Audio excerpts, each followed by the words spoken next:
Hello, everyone. We are back with another episode of Memalytics, and we got Bobby here again for the second straight week in a row. Welcome back, sir. How you been? Thank you for having me. All right. So I wish we would have continued recording our conversation because we stayed on a little bit after we paused the recording, and we brought up a lot of interesting things. But I think the biggest thing that stood out was that principle one was live and in action during the whole meeting because we mentioned how we can have a conversation without recording. And yeah, for us it's easy because there's no pressure. And then you can now overload by maybe recording the meeting, so then just for us and keeping it for ourselves to evaluate, which is like, so it's like training would be like a metaphor for no recording, or maybe even street football is a better one because it's just a random conversation. It's just street football. And then for the recording, or a planned meeting, so we have structure to our meeting, still not recorded, would be like a training session. And then a recorded meeting with structure would be the game as a metaphor. So overload. So each time it's overload. And then, but when you put it on YouTube or social media, it's like the Champions League. It's overload because you're not just talking between each other, but many people could be watching the meeting and judging you for A or B reason, or judging the conversation or what we're saying, and that could have some unconscious stress in your brain, but it pushes you to have a higher quality conversation, which is mainly what the purpose is. Uh, why I started this YouTube channel, to have higher quality conversations, but in a way where you are forced to explain at 101% versus just 100% or even 90% when you just have conversations that are not out in the open. So I thought that was very good. Principle one was in action, live and in front of us. Yeah, and then just to add something onto that, I think one of the things that we mentioned on the back was really emphasizing how the emotions we feel, the overload that we feel, is exactly how our young players feel when they go into the game, the match on the weekend. And we ourselves as coaches should practice what we preach, put ourselves into these overload situations in order for us to then be able to empathize further with our players on game day.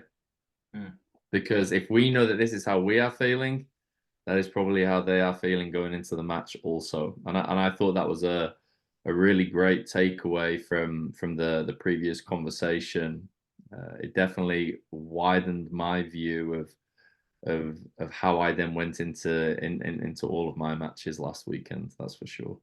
Oh, well, no, that's perfect how you just phrased it. That coaches must practice what they preach. Because if you expect players to extend their football boundaries, you must also extend your coaching boundaries. So that means improving your thinking even further and being in those overload situations. And you can either create the situation, or the situation could be given to you by or for free Yeah. sometimes, out of luck. But yeah, just as a recap, what we were talking about last week, in case anyone's accidentally watching this episode first prior to the previous episode, we spoke about football competence being or is the adaptation to overload football situations. So yeah, players have to improving a player is having to adapt to less space and time. So overloading the player each time to extend their football abilities and their football boundaries. So now we're gonna pick up where we left off, and because we were discussing your coach action with the player who got very emotional with the referee. So you Correct. described it very nicely. Um, so would you like to describe it just to start off, just to give a nice little starting point and refresher, and then we'll quickly. Yeah, absolutely. So the description of the situation was, I had a player who, when they would when they felt like they had been fouled during a game and the referee did not give the decision that they wanted the referee to give based upon their interpretation of how it was a foul, they would then allow their emotions to override their thinking, and they would become very emotional. They would talk back to the referee. They would throw their hands in the air. Sometimes they would even get upset because they did not get what they feel like they should have done from what they felt like was a foul. However, it was beginning to take over this player's brain, where they weren't then thinking action or thinking next action. All they were thinking was, referee, why didn't you give me a free kick and give that player a yellow card? Hmm. And with this description, you we I'm not did what was the explanation behind this? Because I had just had a pop up, but I'm gonna allow you to give the explanation that you got. Uh, Yeah, so the I did not ask for an mhm, explanation. I know that I had a conversation with the individual, but I cannot remember the questions that were asked or what was said in return. mhm, My immediate line of thinking was, this young player's got a bit of an authority problem, doesn't like how the referee is doing what they're doing at times, didn't enjoy how didn't like how I was doing certain things. And then I immediately went into problem solution. mhm. So I completely skipped out the explanation step. An interesting pop up because it would be interesting to discuss the player's behavior with the player. Um, but I'm trying to play devil's advocate because maybe it's not an authority problem.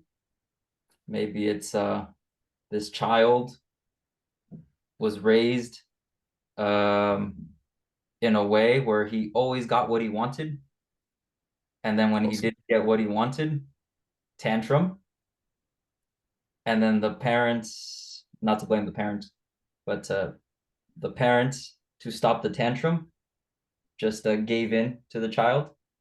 So now the child has been conditioned for years to uh doesn't get what he wants, tantrum, gets what he wants. And this is the situation action pattern he is, or the neural networks he's developed in his brain.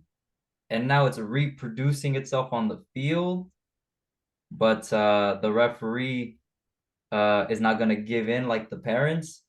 So then he ends up staying in the tantrum phase. Yep. This was just a pop up.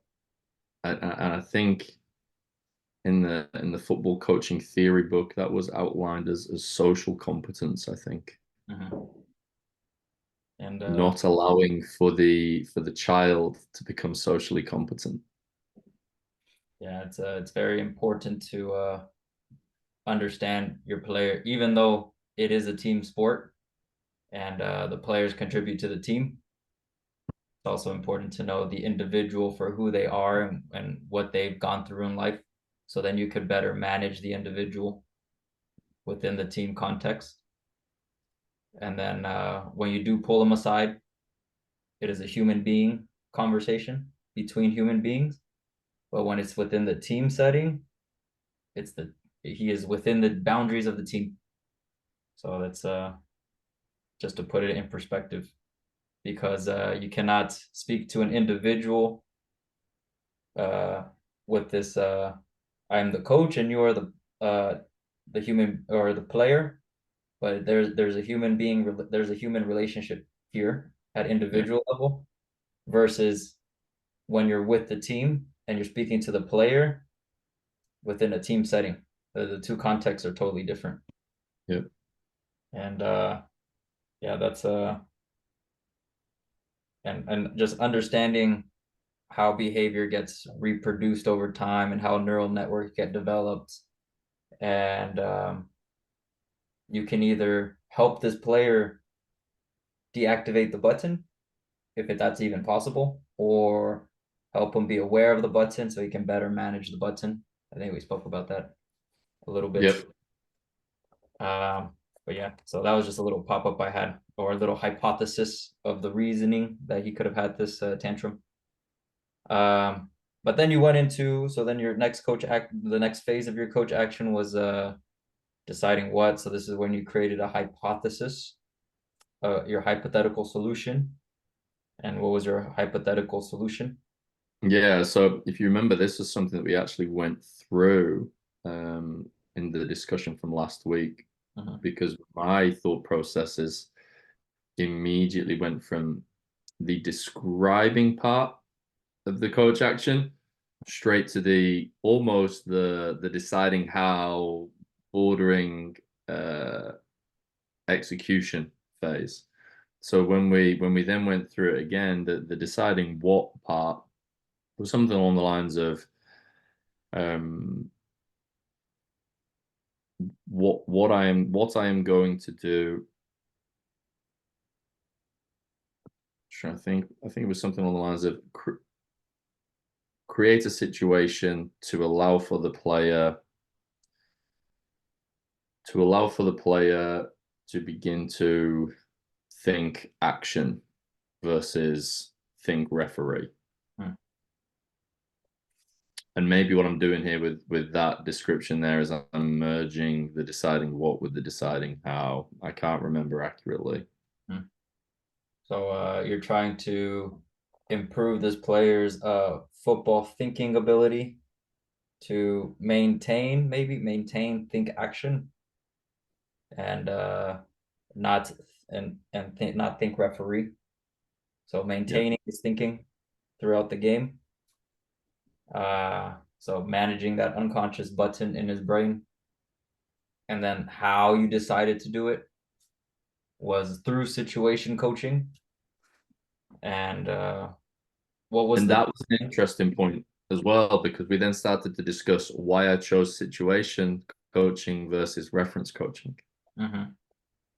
And in Which the in the have that. in the moment, I expressed to you how, the reason why I chose it was because the things that I was reading and reflecting upon it felt like situation coaching made the most profound difference. Mhm. But later, you introduced the piece of information of how references um, references only work if the individual have certain references in their brain. But if they have a bare brain, then situation coaching is the path to go down. So again, uh, the way that I went about it was not necessarily aligned correctly with the information, with the reference. Yeah, no, that's a good reminder for everyone that it's difficult to almost impossible to do reference coaching with the player that has a bare brain, so little to no references. So then you're just lecturing the player. So you have to recreate the situation so then the player can experience it again. So then it's fresh in his brain. So then you can use it to show the player the mirror and then top down guide the situation. And how did you go about designing this whole situation? So I took the trend of what I was recognizing consistently, which was this player would become they would be at their most emotional when the referee would not give them the decision that they felt like they should have been given when it was them who was fouled. Not anybody else, but them as an individual. And that was the situation that I wanted to come out. So that what I said to myself was, whenever this individual is slightly fouled in a training session, I'm going to be straight in there as a referee would, play on. And then I wanted those situations then on the back to begin to allow for the individual to you just said it just then, to allow for them to see themselves in the mirror first of what's going on, to overload them, and then begin to have the conversation of, you know, what can you focus on instead here. So on the back of that, and these are some details that are popping up into my head right now. Sometimes I would even give the free kick in the opposite direction to the other team to then see how this individual would react. Would he then think referee, or would he then think communicate to teammates, we are now defending, everybody drop back, get goal side? And I'm trying to remember some of the details in how we got there. And I think there were some conversations had where we began to align on what obviously I had certain desirable behaviors that I wanted to see in him, but then he was able to identify the correct behaviors of what we wanted in those situations. And it was consistently doing that session after session after session. So this wasn't only one session, but over a duration? 6 weeks, probably 4 to 6 weeks. Yeah, it wasn't a quick turnaround. Was that a conscious decision, or was that just week by week?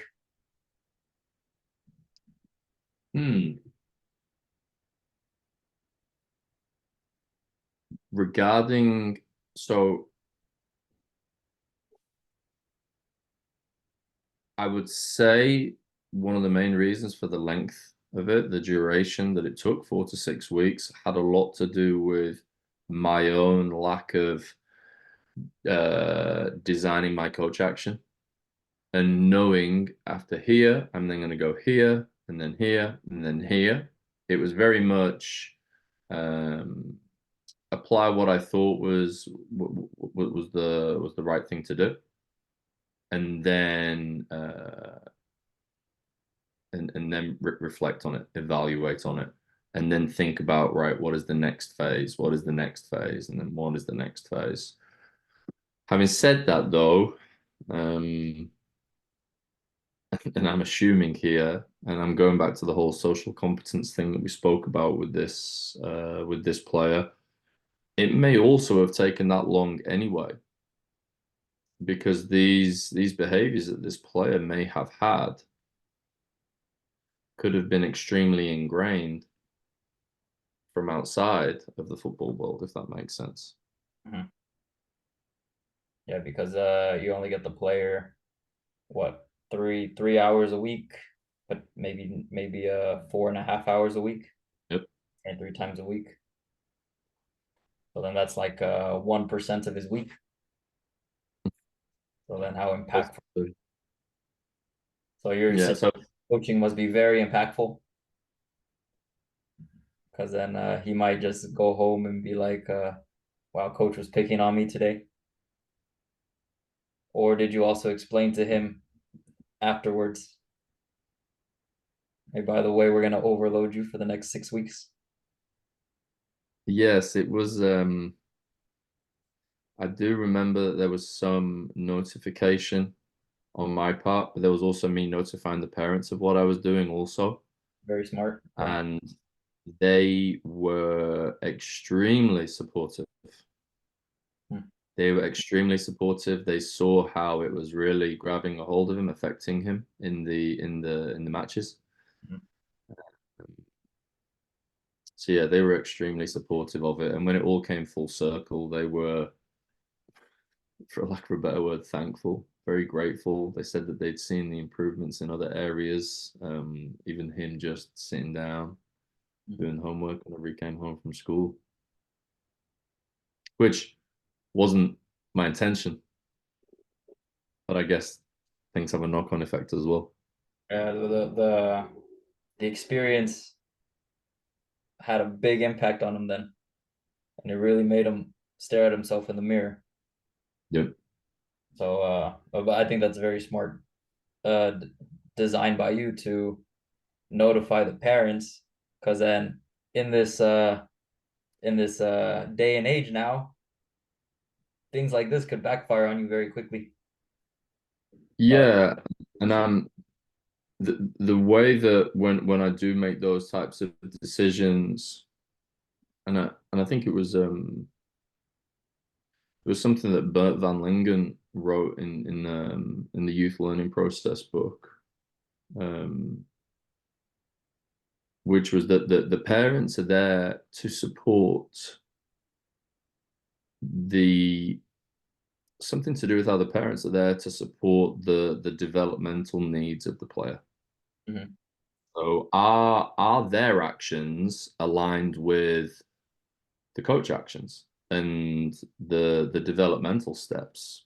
And when I read it like that, I stopped looking at it as just parent education, player development. They're not two separate things. They are completely symbiotic. And to get the most out of to be able to provide the player the best scenario, the best, training situations, match situations, everybody has to be aligned. yep. Yeah, you almost have to see the parents of the players kind of part of your coaching staff. Without a shadow of a doubt, I completely agree. And that, especially in the US, unfortunately, that there has to be time given to that Hmm. if you want things to be successful within an organization. Hmm. Yeah, even within your environment, because protecting the team is part of your job, and parents are a big external factor that could potentially derail the team. Yes. A lot of I mean, not to blame them. I mean, it's their child, because they think they are the greatest thing that's ever happened to them. Hmm. They want to protect them at all costs. So you should not keep them outside of the circle, but integrate them a little bit inside your circle, Yep. and that way they can also help you influence them at home because they spend more time with them than you do, so they probably have a bigger impact. Yes. So you need that collaboration.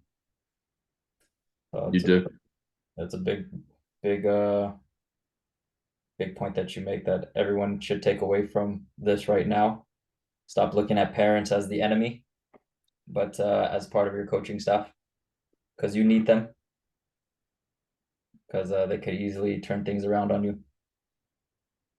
Yeah, and I wish I could remember the specific words that Bert Van Lingen wrote in the book, because the way it was worded, it in that moment, I reflected on how I viewed parent education and player development. But the way that he worded it was in such a great way that it it was obvious from that moment on for me that these two are one and the same. They are one and the same. Um, it was a very powerful sentence, a very powerful sentence. Well, next time we meet, I'm sure you'll have the quote for us. So Yeah, I'm sure I've got a sticky note in there. It's already labeled something like this in capital letters. some with some lights on it. Yeah. Um, well, okay. So good point, and a good external factor to consider, because when you do when you are choosing a solution, you are designing solutions Ideally, so this is ideally because like you mentioned, this process was an unconscious process for you, and it wasn't step by step. You were more jumping steps.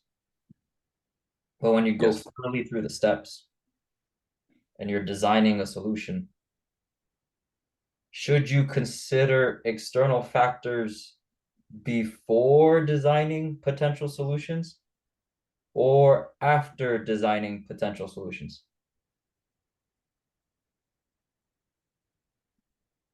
I would be inclined to say before, especially if you are well aware of certain external factors, both around that individual, but possibly around that individual's age group as well. Could could considering external factors too soon prevent you from thinking outside the box or limit you Yeah, to think of even better solutions? yeah. So then what would you say? Would you stay with your answer or would it be the latter?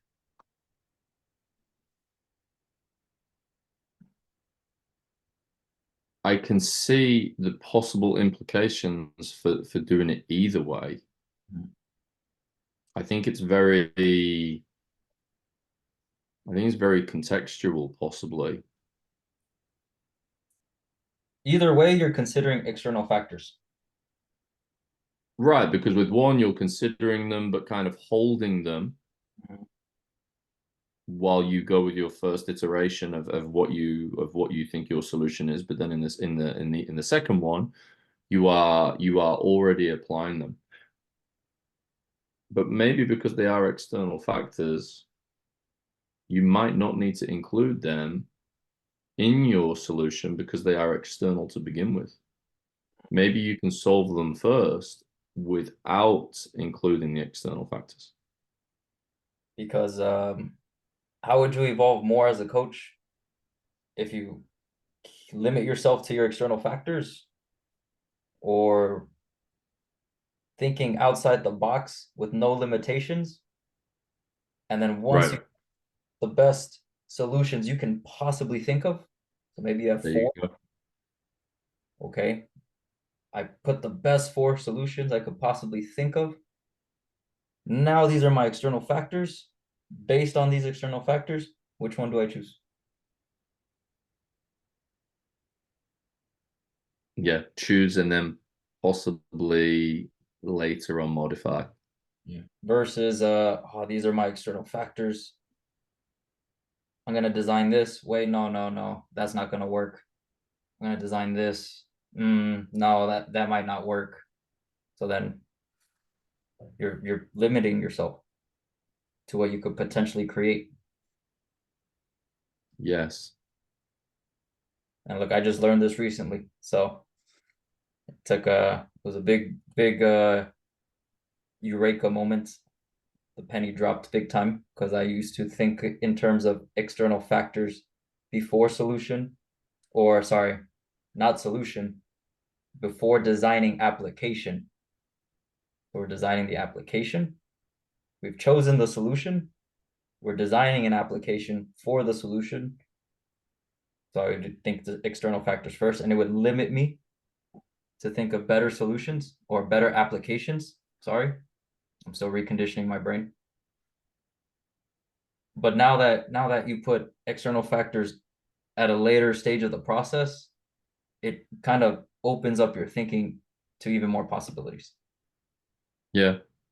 Yeah. And now that you and I are further discussing this and I am hearing your further reflections, but also reflecting on the questions that you asked, I can I am in agreement that creating the solution first should be the priority Mhm. because you are thinking situation design regardless of external factors. And then once you have created the best options possible, then you can begin to consider external factors. Mhm. Yeah, because you have a football problem you want to solve. Then you have a hypothesis, a hypothetical solution, and then you need to design the best application. So this may be multiple options because not always one application to a solution. There could be multiple.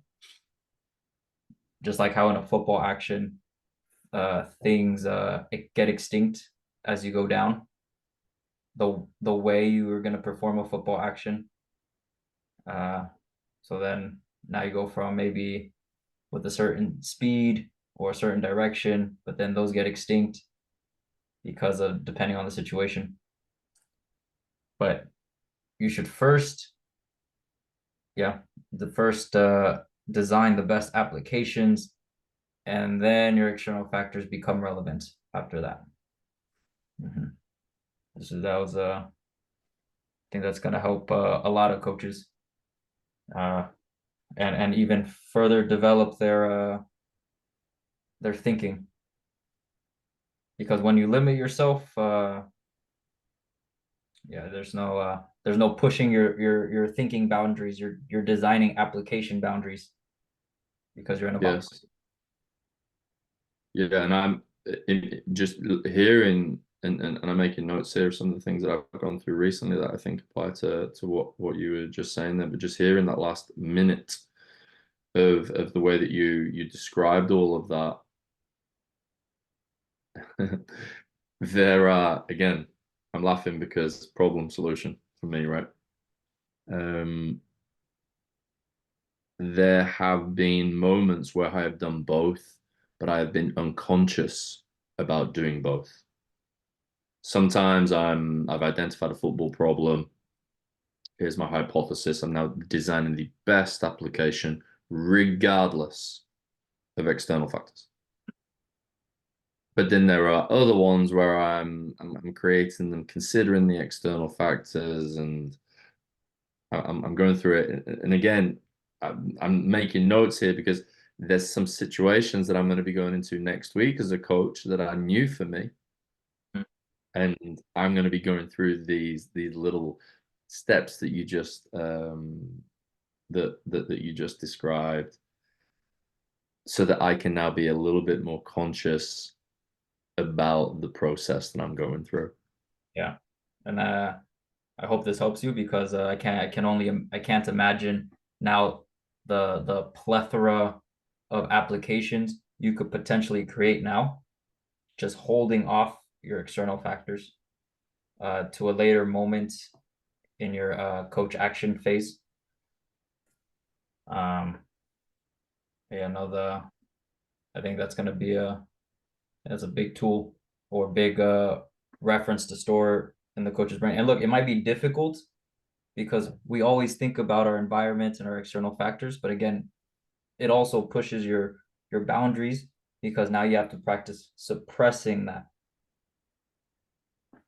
because your unconscious brain is going to be, oh, hey, pitch size, hey, they might not show up, or it's going to be windy, or whatever.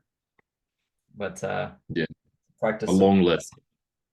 suppressing negative thoughts that could contradict the best application you've created. So yeah, so hopefully that helps a lot of coaches. Yeah, I think it will. Um, a question I had was within your designing application, um, was it a conscious, was it conscious of how you were going to gradually overload the player, or did you just go right away calling everything against him? No, it wasn't a conscious process within the iterations of how I was doing it. Mhm. It was a very there was reflection between the sessions, but it was more reflecting on my coaching actions and then making the next and then designing the next application, if that makes sense. Yeah, based on And so street football. yes, Very much so. I had to slowly begin to create a new situation for the individual to develop versus having it all laid out. And then I'm gonna hold this question off for later. Uh, so can you describe to me now the way you executed your experiment? Yeah, I'll do my best. I'm going to get the timeline probably all over the place, but within the first session, from memory, it was holding up the mirror. I went about now look, if it was a foul and it was very clear and obvious, I was going to reward it. But if it was close and if it was a 50-50, I was not going to award it. And I allowed for the emotional state of this player to come out. Several sessions after that was when I then applied giving the foul situation in the direction of the opposition. So it was awarded to the opposition. I'm just trying to think if there were any other variations of what I gave. Yeah, I can't remember. I think those two were the big ones, were the two main ones. So it was if it was if it was very obvious, you would keep the laws of the game intact. Yep. But anything very close, you would let it go, even though if it was leaning towards the foul, Yes. but you would let it go. And then eventually, the the biggest overload was even though they fouled you, it's the other team's ball. Correct. So But the that was not immediate. Mhm. Interesting. And now to play devil's advocate, how does this influence the rest of the other players? How does it condition their brain? I'm not sure. I never thought about that. Well, maybe I did when I thought if it is a clear and obvious foul, I don't want to, ingrain within the players that this is how it is, that there should be some level of the correct laws of the game applied. Yeah, I really never thought about that. I never thought about how the designing, sorry, the application of my design. I never thought how the application of my design could have positively or negatively affected the rest of the team. I did not think about that. That would be because I understand that you were trying to help the individual. Yep. Then zooming out, I zoomed out for a little bit. I said, if we're trying to we're conditioning all the brains and not just one brain. Could it have negative consequences when you turn the foul over and give it to the opposing team that is not with the player you are overloading purposefully?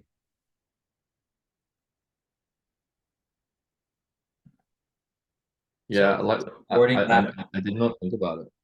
yeah, rewarding the team for creating a foul or causing a foul.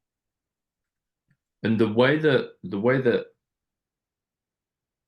I'm now reflecting on that situation is the overall quantity that I was doing that. I can remember that my intention was to keep the quantity as low as possible, um, because I wanted it to be realistic to how sometimes that might happen in the game.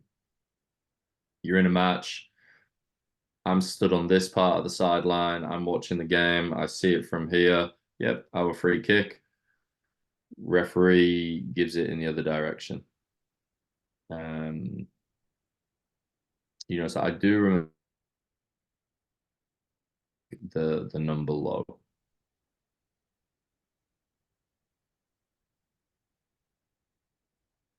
I'm also trying to think of other ways to also overload the player. Uh, Maybe if But you re I think that's a really important implication when you are designing your coach action, how you might be designing it yeah, you for might the individual. But what is, again, could we say that these are external factors around the player, around doing this, if it's just for a player, or would we say that they are internal factors that we have to consider? because we can't lose sight of The team. football training is individual training within the team training. So yeah, even because sometimes we might zoom in too much that we forget about this application also conditions the rest of the group. Yes. Mhm.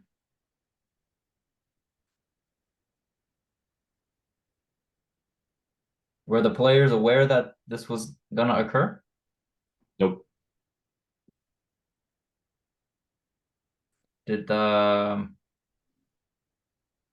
did the players of the player you were focusing on, the emotional player, did his teammates uh were they almost self-regulating or like trying to be responsible for him? There were a couple who I remember trying to communicate, not within the training sessions, but within the previous matches, that tried to communicate to him during that, during those moments for sure, just to, and I'm thinking of one player in particular, especially when it was a 50-50 challenge, and it seemed as though it could have been our free kick, but then it was given to them. And now we were immediately defending. But that one player who was being emotional was not defending. This individual that I'm thinking who was communicating defensive actions to the emotional player. I do remember that on a couple of occasions. And did this peer pressure influence the player's behavior or did it not matter? Hard to say. Hard to say. Um, and the reason why it's hard to say is because I did not have the conversation with the player, and nor did I take into account, sorry, and nor would I have probably taken into account at the time the comments from his teammate either. So it's very difficult to say, um, without having a conversation with the player. Fair enough. Fair enough. Um, in what other ways could you have executed your decision? Yeah, well, I've probably got about three other different ways that I could have now executed it based upon, this last 10, 15, 20 minute period of discussion. The most recent redesign of the situation that I was thinking of could have been to possibly use this individual who we are now speaking of that was trying to help the emotional player regulate their emotions. I could have used him. I could have brought that player into the situation to be an added element. I'm just trying to think of the other ones that I possibly may have wrote down here.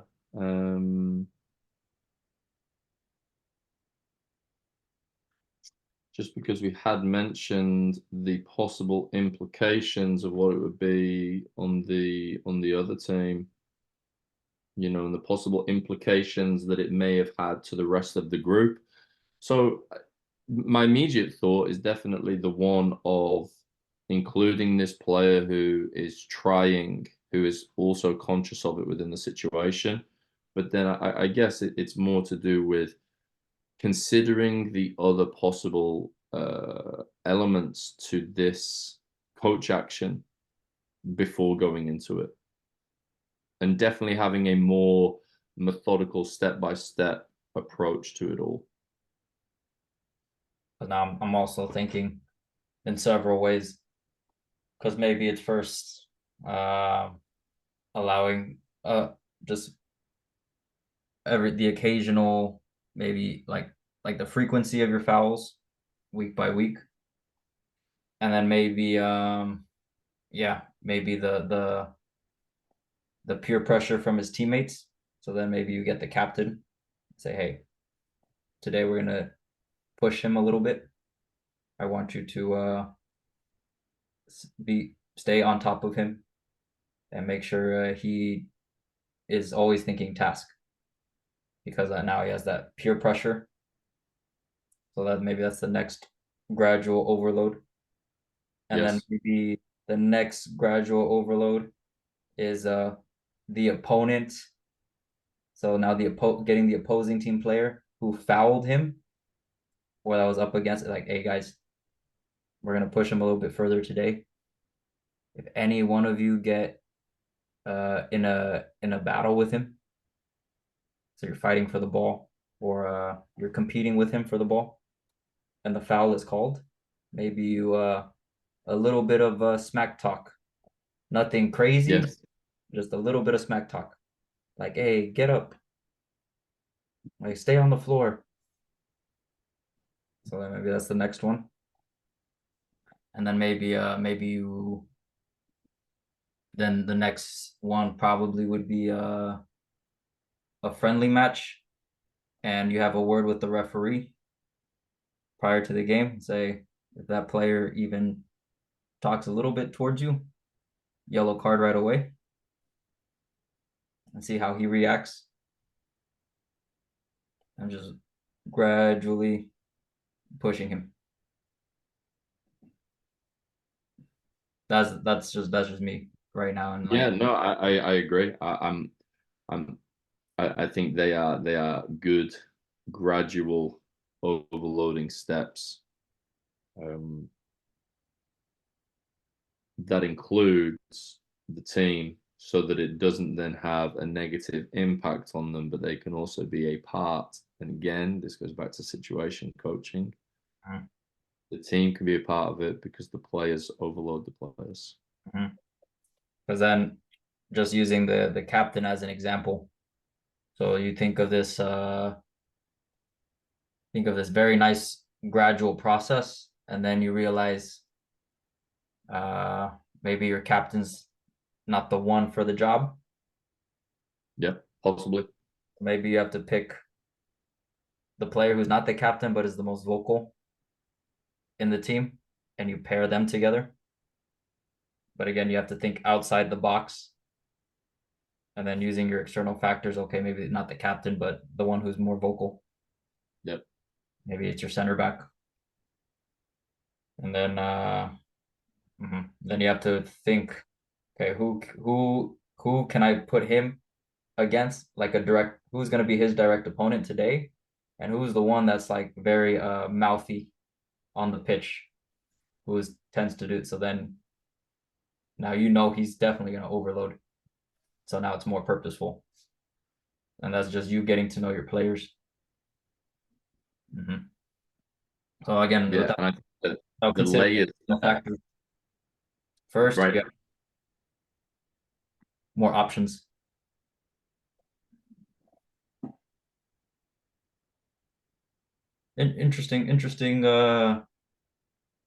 Interesting design. Yeah, an interesting discussion because I did not think about and again, this is me as a coach pushing my boundaries. I did not go through the design process and I did not think about multiple possible designs. I had a pop up, I went straight to that one, and then I did it. But having gone through this conversation with you regarding my coach action throughout all of that, there are so many more pieces that need to be considered that will not only make the application of the design better for the player or the team, but will also then make me better as well. Absolutely. And just lost my pop-up for a second. It'll come back to me. And But that's why it's called a pop up yeah, it pops up and it goes away. when it goes away. Hmm. But not many coaches go through this process, and they just immediately jump at their first instinct. So, Yeah. Which is what I did. but then you are more than willing to have critical evaluation, which is says a lot about you. Practice what you preach. Hmm. Hmm.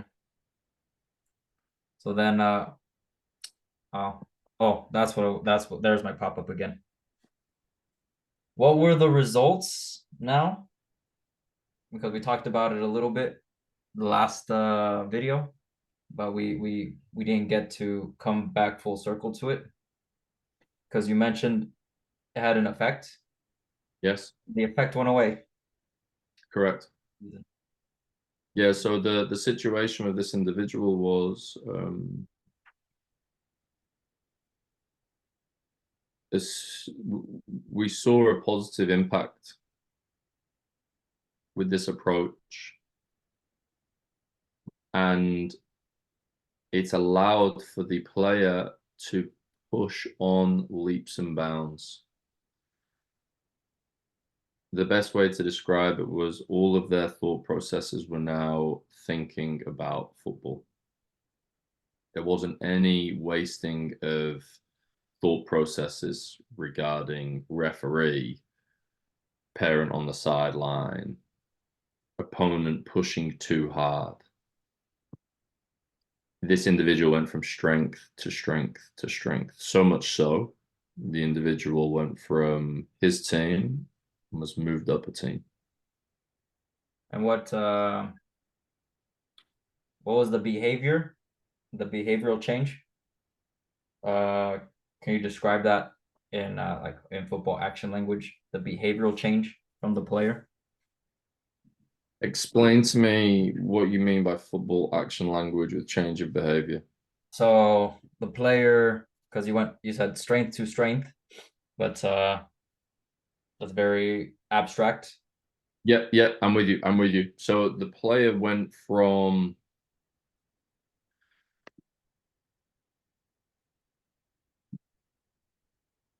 the amount of actions, the football actions that the player was now making per minute was becoming more and more and more per minute as each game and each training session went on. So the amount of football actions that the player was making was becoming more and more and more. Did he had less interactions with the referee?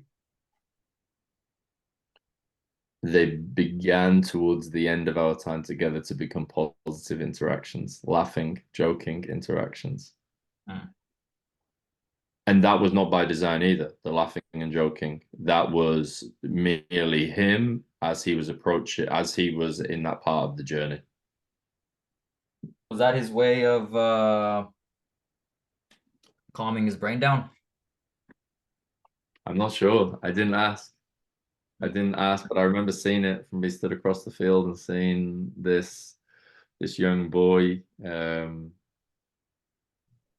communicating with the coach in a very different way. I remember seeing that. Yeah, because it's almost like a form of meditation, maybe to refocus his brain. So once he was now managing his unconscious button, because once he Yes, recognized it, he laughs because then he remembers the training sessions potentially. So maybe possibly, possibly. maybe that's his way of calming down his amygdala through laughing. And this again as an added part of the process, evaluating the coach action, but then staying in connection with your coach actions. And what I mean by that is once the coach action uh, is complete, let's call it that, if a coach action can ever be complete, remaining in contact with that coach action so that when you see something happen in the game, like that interaction that the player had with the referee, having the player explain why, Mhm. having the player explain what happened, why can you tell me the conversation that you and the referee were having out there on the pitch? Mhm. Because that could then have given me insights into the thought process that this player was having. Mhm. Yeah, because then And you I could think show that would have been this, an added part. you could show the side by side in this clip. Yes, yes, Month yes, ago, yes. this is how you behaved, and we know why. But in this clip, you're laughing. I'm curious. What made you laugh? And then yeah, you'll find out a lot. And then maybe now you can now, if laughing is his way Yes. of calming his amygdala down, now he can more purposefully use it. Like how we talked about the human, the Homo sapiens, our ancestors first looking at the bush and then getting eaten, and then the rest of them running away, and now they just see a bush and run away. But now you can now purposefully take that laughing image, which also could be referred to the child dribbling past the lamppost. So he dribbled past the lamppost successfully, and now you as a coach top down guide him to help him understand why dribbling past the lamppost was very good, or when to run away from the bush and when not to run away from the rustling bush. Yep. And now he can quickly activate this more purposefully when he does recognize his amygdala getting triggered during a match. So now it's a tool for him. Yes. Mhm. Because, like you mentioned, he went backwards. Unfortunately. Yeah, because new environment, more variables, bigger overload, and I don't know. Are you still there with the player during training, or is he now with the No. coach? different coach. Okay. So now he's with a different coach. And did you share notes with this coach or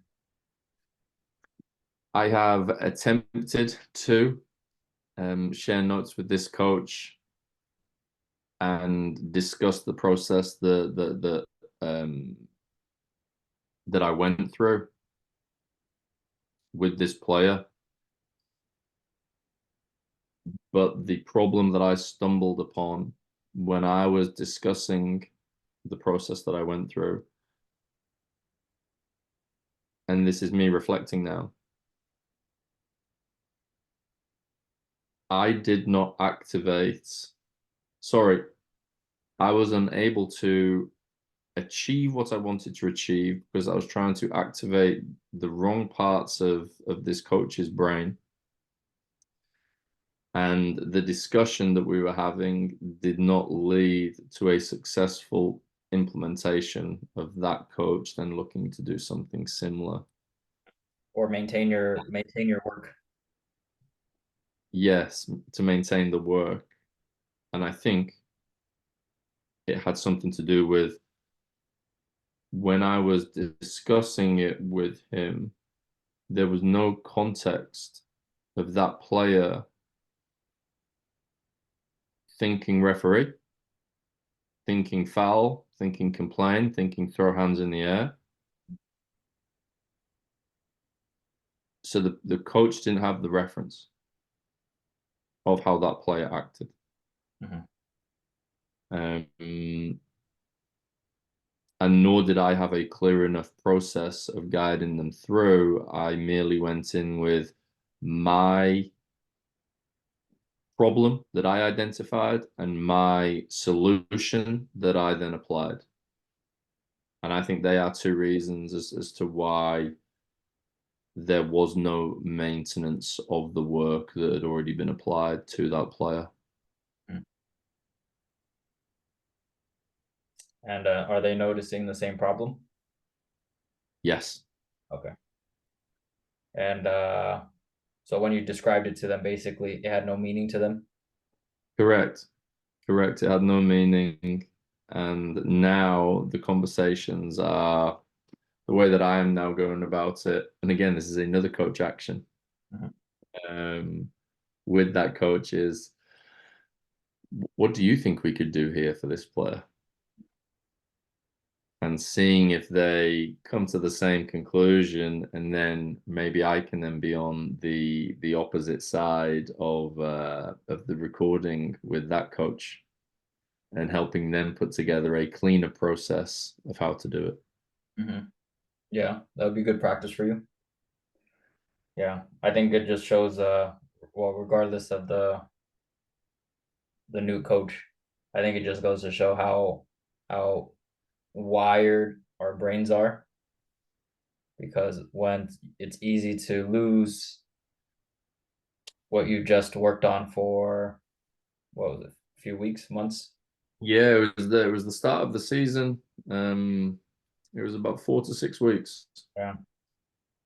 So it's easy to go back to your old ways if there's no one guiding you and mentoring you to Yes. help you manage that button. And also helping this player be aware of positive behavior, like the laughing. Maybe the if he was more conscious of the laughing, could he have potentially been more self-regulating? So even if he did go to a Yep. new environment, he would know that that is a tool for him to consistently use because it's helped him in the past. Uh, but yeah, if there's no one there to top down guide the player, then it's easy for them to go back to their old ways, just like any one of us. And I think that's Like I think that's a really important reflection there because it also allows for the coaches in understanding how we as humans are wired how our brains think, how habits stay or do not stay, to understand the level of to understand the overall duration and how even the same way when we are coaching in training sessions, players can sometimes lose the learning. Mhm. We also have to then be very conscious of, has this player lost the learning? Are they maintaining their learning? Or do we need to go back in and reintegrate this design that we had? But something that's even better than going back in and reintegrating the design is maintaining the work, Mhm. which is what you alluded to a few minutes ago as well. Yeah. Maintaining the work would be even more powerful. Mhm. Maintaining the retention of the learning, and a lot of coaches, yeah, including myself in the past, were so quick to okay, they're successful, okay, let's move to the next thing, okay, move to the next thing, and then 2 months later, like, yo, we went over that 2 months ago. Yeah, but you also didn't maintain that for 2 months. Right. It was slowly slipping away, but you were so zoomed into the new thing and to the next new thing, you totally forgot about everything that you've done for the past few months. So Yeah. then 2, 3 months, 6 months later, because you weren't holding the standard, players go back to the old ways. So you have to, yeah, gradually progress, but also make sure the work that the process that you've done and all the work that you've done to help the players reach a certain stage continues to be maintained, and always mentioning good behavior, like, hey, very good, we're maintaining what we did for the past few months. Look at this, we're still doing what's successful and that we learned from a couple months ago. And if it's a mistake that happens that you've already mentioned in previous months, like, hey, stop immediately, because that is something you've already worked on, so you have to put a stop on it because the reference is already in their brain. That's when reference coaching becomes even more powerful, because the reference is already downloaded in their brain. They're just Yeah. not doing it. Versus if it's a new situation, allow them to experience it and make mistakes, and then once that happens, then you can reinforce it, but then you maintain it throughout the entire season. We have to be conscious of that as a coach. Is Yes. what we're working on, yes, but is what we did being maintained? That's so hard to do, Yep. especially if you're by yourself.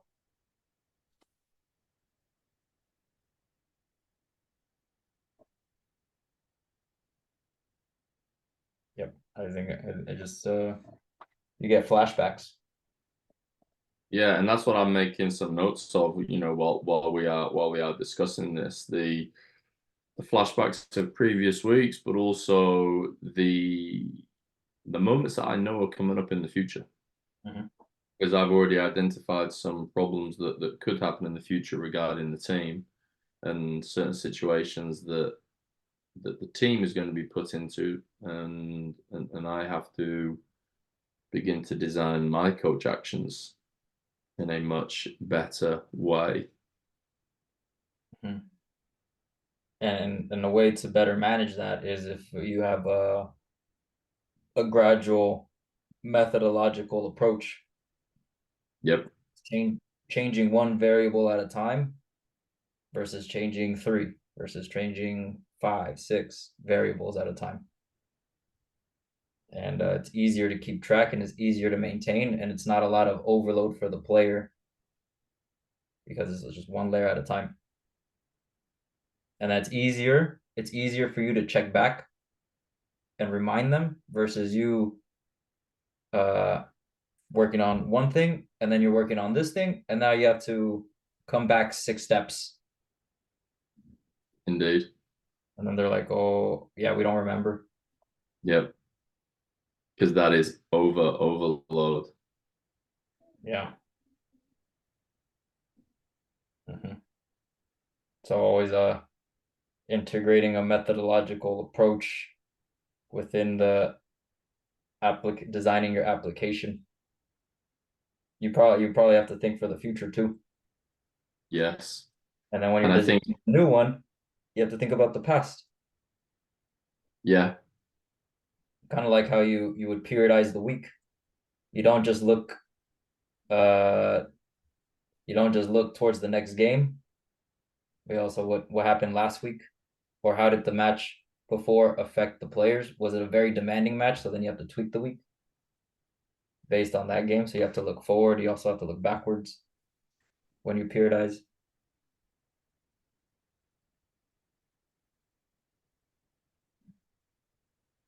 Mm-hmm.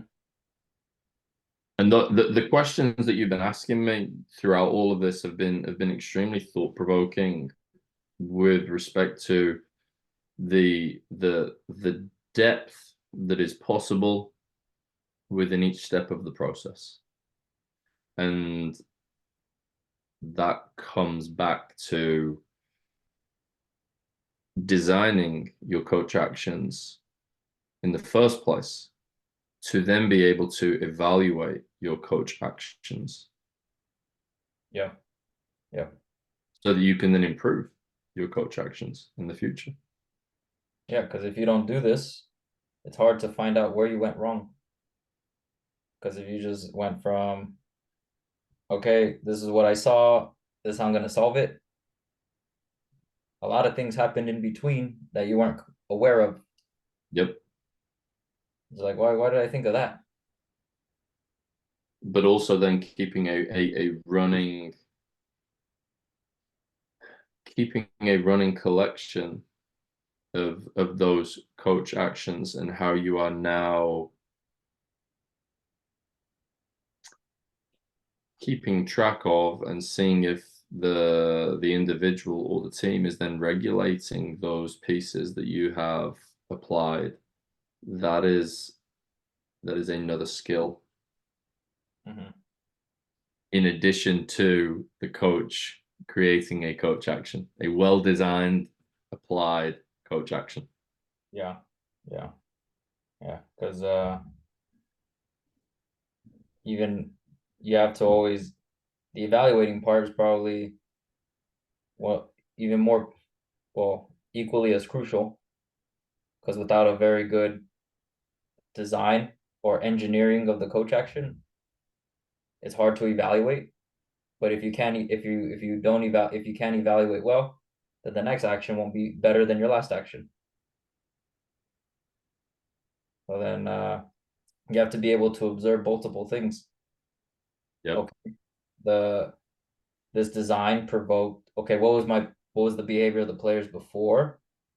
How did this situation affect their behavior now? Is it was it what I desired? Was it undesired? Do I have to where in my process do I need to improve on? Maybe 10 versus 9 wasn't the best application. Maybe I have to do something else. Or was it my behavior? Was it the questions I asked? Was it the situation I designed? Was it how I coached the opposing team? Maybe I didn't describe the action well enough. Maybe the explanation wasn't the best explanation. But yeah, your evaluation process has to be so clear, but that's not possible if your process isn't clear to begin with. Yep. It's tough to be a coach. And I'm evaluating this, what I went through, and how the more and more that we just discuss it, the more and more how I see that I'm seeing, and I see that I was very lucky to go through what I went through in the way that I did and to achieve an outcome. But like what you just said, with the improved process allows for an improved evaluation, which then allows for an improved next go around. And Mhm. that's extremely valuable. And that is where this conversation has been valuable for me. Yeah. and you're only going to evolve further as a coach with better design of better engineering of coach action. And a better Yep. engineering of coach action means better evaluation, and then better evaluation means better next coach action. Yep. And then this process continues. And then your evolution is your evolution is always non-linear, but at least it's more purposeful, and you're pushing yourself past your boundaries. So then you're overloading yourself. But Yeah.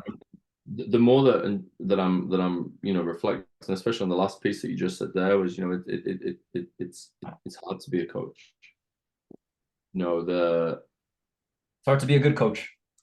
It's tough to be a good coach, correct? But when you begin to understand the amount of work that can take place within one team, you begin to understand, and this is something that I try and discuss with my coaches, that it is better for you to have one team that you are really improving the quality on, not just the team, but in yourself as well as a coach, versus you coaching multiple teams where you are unable. You might be doing good on the pitch, but you are unable to evaluate yourself. You are unable to evaluate your sessions. You are unable to evaluate the matches because you are just constantly churning from next match, next training session, next match, next training session. It is way the value here, and this goes back to one of the things that Raymond said during the course over the winter, which is the coaches coach because of an internal desire to want to improve, not to help others. You're not in control of helping others. It is the internal feeling of wanting to improve what we are doing here, coach actions. Mm-hmm. We do this because we love it. Yep. Yep. Push each other because we want to get better, because we want to do what we love to the best of our abilities.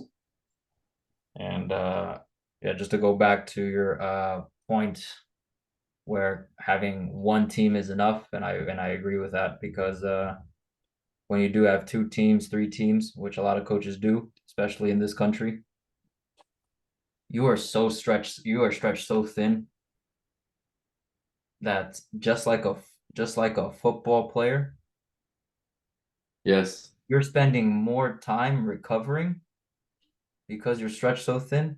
You are recovering more than you are improving your coaching ability.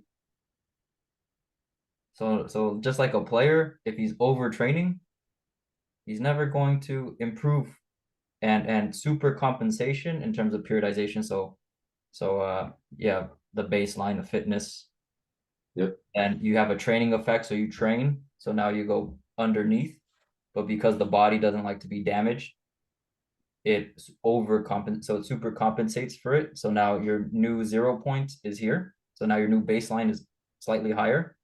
You train again, you go down, then your baseline keeps going higher. If you do it in a good way, in a good process, good periodization.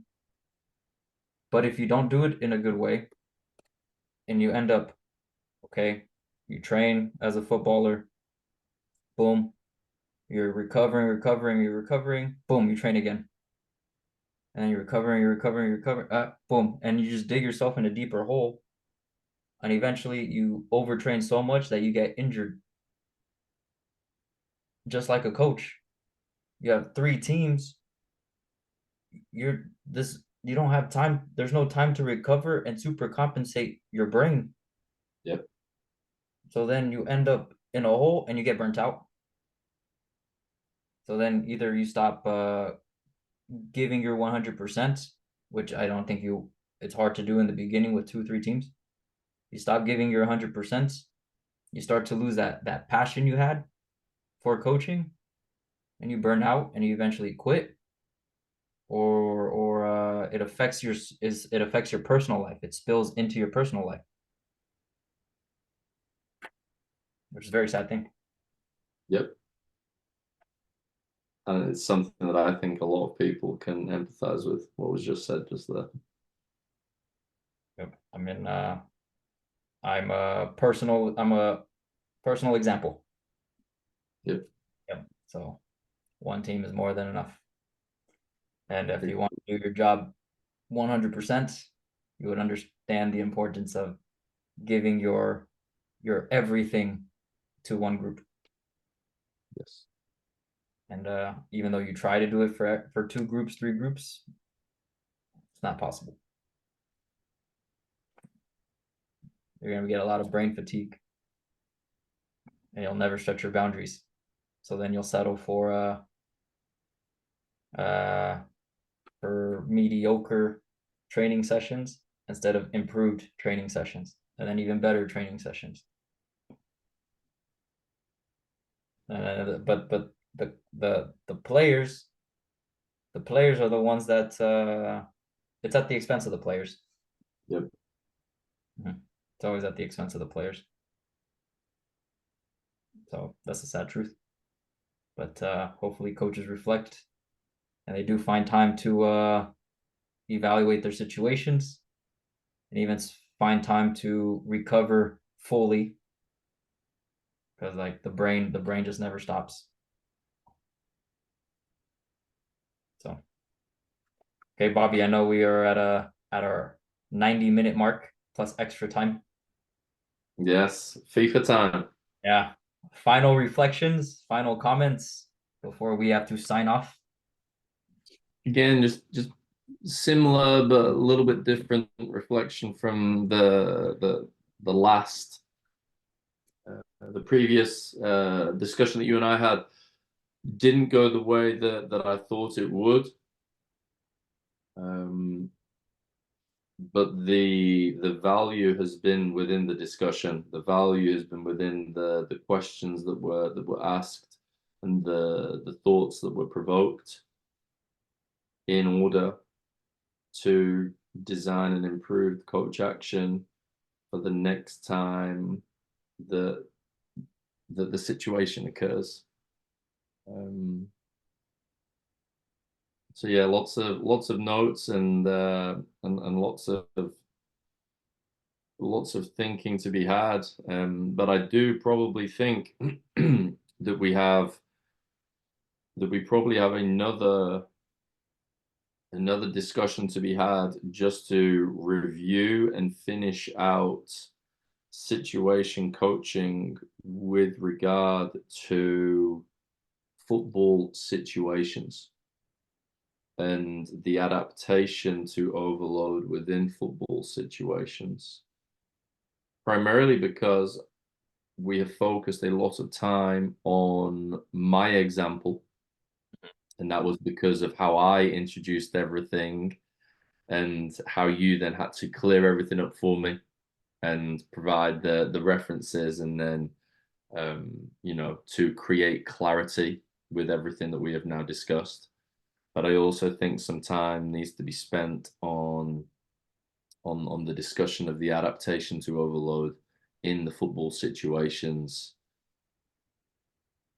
And again, going back over some of the same references within the human evolution, within football evolution, and then tying it up nicely, going into the next principle. So just putting the final bow, tying the bow on Yes. everything we discussed, because having a practical example is nice, and trying to figure out a way where we can actually use visualization, not a visualization, maybe more using an image or a clip, something Yes. that you can see. That way everyone can see, because sometimes people not to any of their fault, but those who do not have the references stored in their brain, or the references that we have stored in our brain is also not stored in their brain yet. So it's kind of hard for them to visualize the Correct. practical example. So it's kind of hard to follow along in the conversation. So I'm just finding ways to help people stay with the conversation because yeah, I know I even I'm finding a lot of value in the conversation myself because I'm reflecting on things I never even thought of in the first place, and I'm just putting them in words for the first time. Yeah, and I think by adding that visual element to all of this, I also then think that that stretches our boundaries Mhm. and being able to identify whether it's an image, a video, and then being able to connect it to everything that we are going to discuss as well. Agreed. Agreed. And final question. What was your biggest takeaway or what was your biggest takeaways out of this conversation?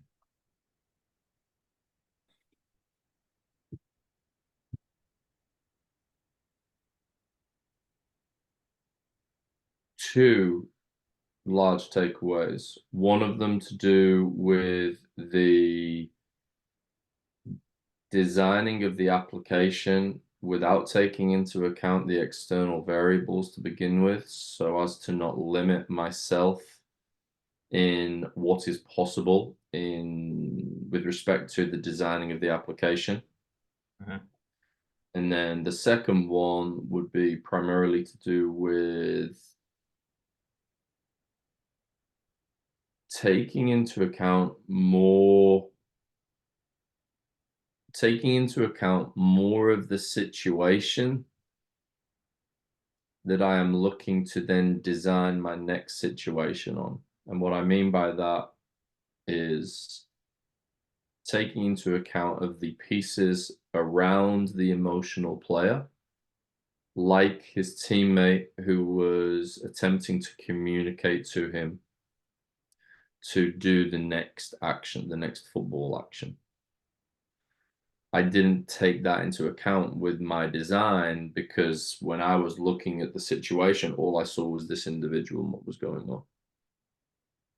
Which I think, as well as coaches, whenever we create training sessions, we too quite often get bogged down in what is going on right here.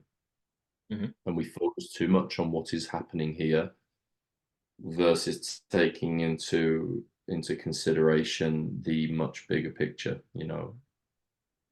key phrase, zooming out. Yeah. And a lot of the times coaches also don't well, just a final piece. Uh you're so focused on what you want to accomplish as a coach, so you focus more on one team in your training session and you forget that the other team is the one that provokes the overload, Yep. and you are creating an illusion to the team that you're coaching because they're successful too many times, and then on match day they can't adapt. And then a big takeaway for myself was I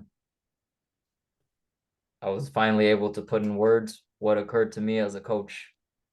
The using the periodization uh or the what happens through super compensation or overload or overtraining, Yep. that finally able to find a nice little metaphor to put in words what happened to me when I was coaching. And it caught up to me, so then I needed to take a break. And now it's been nice to have more clarity and thinking.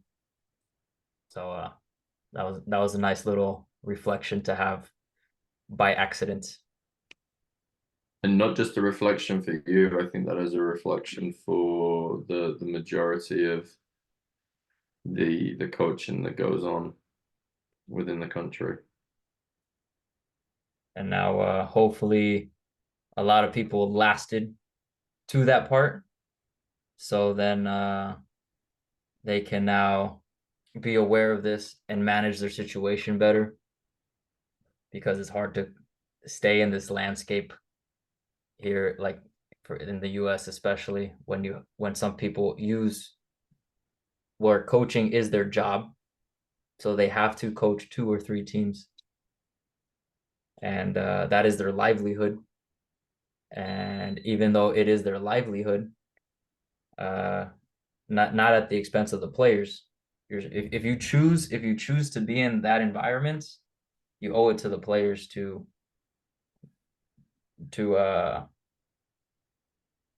take care of your body, including your brain, because the brain's in your body, to take care of your whole self holistically. So then you are ready for the players. You recover, but you're also pushing yourself. So I think that's so important for coaches. I agree. All right, Bobby. Well, this was another great conversation where pop-ups I've never had before came up. And again, that's only because of coaches overloading coaches. So I thank you for that.